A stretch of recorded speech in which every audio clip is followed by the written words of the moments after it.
jurus Indara Rusli berkelit dari kasus pelakor agar lolos dari jeruji besi.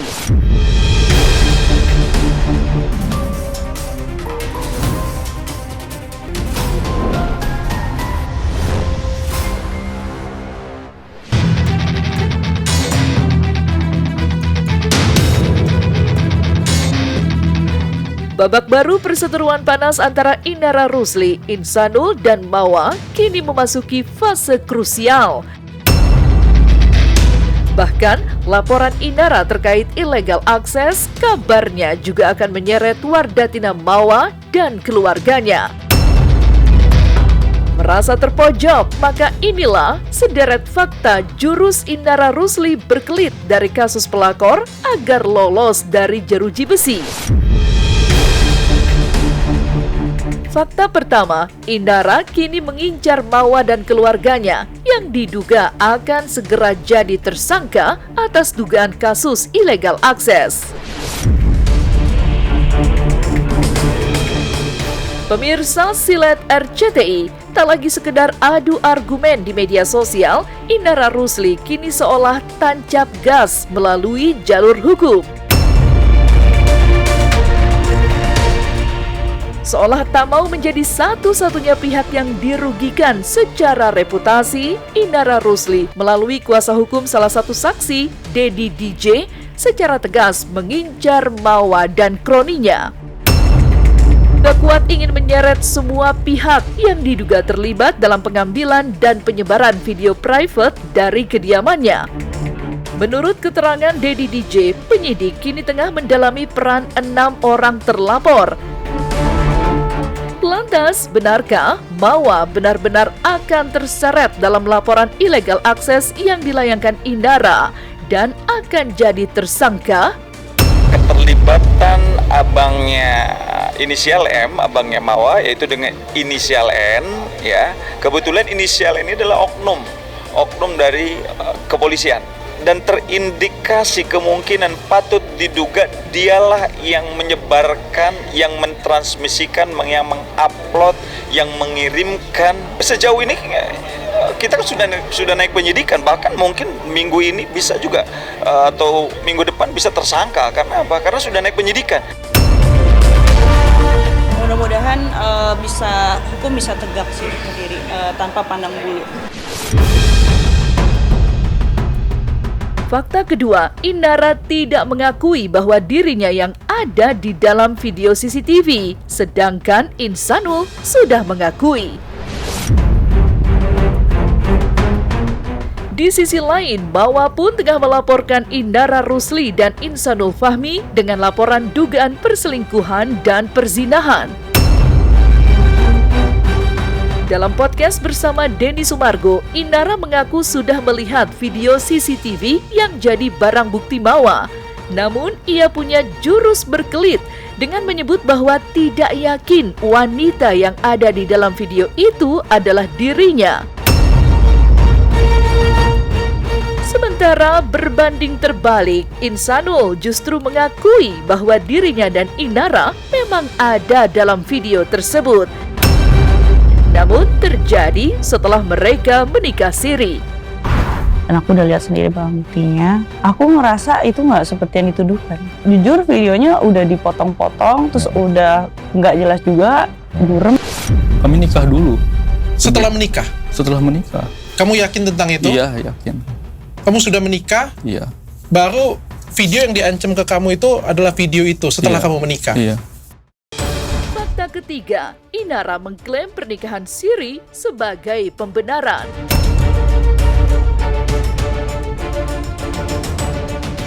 Tidak hanya menyerang balik lewat kasus illegal akses, Indara Rusli kini terang-terangan menggunakan status pernikahan sirinya sebagai garis pertahanan terakhir. Baginya, hubungan yang terjadi dengan Insanul bukanlah sebuah kemaksiatan, melainkan hubungan yang sudah sah di mata Sang Pencipta sejak akad siri dilaksanakan pada Agustus 2025. Meskipun secara negara status pernikahannya belum resmi tercatat. Walaupun aku belum tercatat secara negara, aku kan juga seorang istri, aku juga punya hak yang sama. Walaupun aku belum tercatat secara negara, aku kan juga seorang istri, aku juga punya hak yang sama.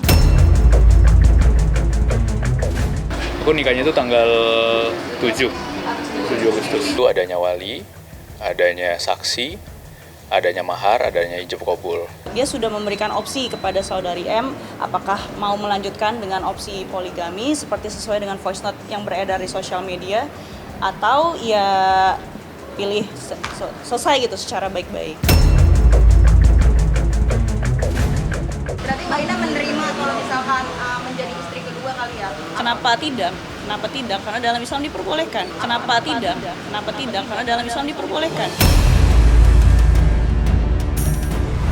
Fakta keempat, alibi ketidaktahuan status suami dan menolak label pelakor. Tak sudi dicap sebagai perebut laki orang, Inara Rusli meluncurkan alibi ketidaktahuan yang mengejutkan. Ia mengklaim tidak pernah tahu bahwa Insanul Fahmi adalah pria beristri saat mereka melangsungkan nikah siri. Mengingat usia Insanul yang masih sangat muda, yakni 26 tahun, Inara mengaku sama sekali tidak terfikir bahwa pria seumurannya sudah memiliki tanggungan anak dan istri. Aku ngeliat dia kan masih muda, jadi aku mikirnya kayak nggak mungkin, maksudnya dia udah nikah kan, umur 26, maksudnya Gen Z. Nggak mikir aja dia udah nikah, udah punya anak ya kan. Nggak mikir aja dia udah nikah, udah punya anak ya kan. Kalau misalkan saya mengetahui dari awal saudara Insan punya istri dan saya tetap melanjutkan pernikahan ya, dalam kondisi saya tahu bahwa dia punya istri, mungkin bisa kalian bilang saya ini pelaku. Tapi kan sedari awal saya tidak tahu, saya tidak mengetahui, karena memang sedari awal saya tidak merasa menjadi pelaku gitu ya, karena memang sedari awal saya tidak merasa menjadi pelaku gitu ya. Dari awal sampai nikah aku sama Inara itu, Inara tidak ada menanyakan status aku. Dan aku juga tidak punya kewajiban untuk menjelaskan. Fakta kelima, merasa sebagai korban keadaan dan menyalahkan situasi karena dihujat se-Indonesia. Di tengah banyaknya hujatan netizen di seluruh Indonesia, Inara kini memposisikan diri sebagai korban keadaan. Ia menepis kritik masyarakat dengan berdalih bahwa setiap orang tidak bisa memilih peran dalam kehidupan, termasuk saat ia terjebak sebagai orang ketiga. Inara justru menyalahkan situasi yang membuat masalah ini menjadi konsumsi publik dan menyayangkan kegagalan mediasi secara kekeluargaan. Semoga dari kasus ini menjadi pelajaran ya buat kita semua, mau itu suami, mau itu istri, untuk muhasabah diri dan mawas diri gitu, untuk berpikir dulu sebelum bertindak. Apa yang bisa ditempuh, kalau memang bisa ditempuh musyawarah secara kekeluargaan, musyawarah secara kekeluargaan. Bahkan memang sedari awal, dari sebelum kasus ini viral pun kami sedang proses mediasi secara keluarga gitu. Makanya kami sendiri juga kaget gitu, tiba-tiba kasus ini mencuat ke publik, dan mau tidak mau ya kami harus tetap mengikuti proses hukum yang sudah kadung bergulir.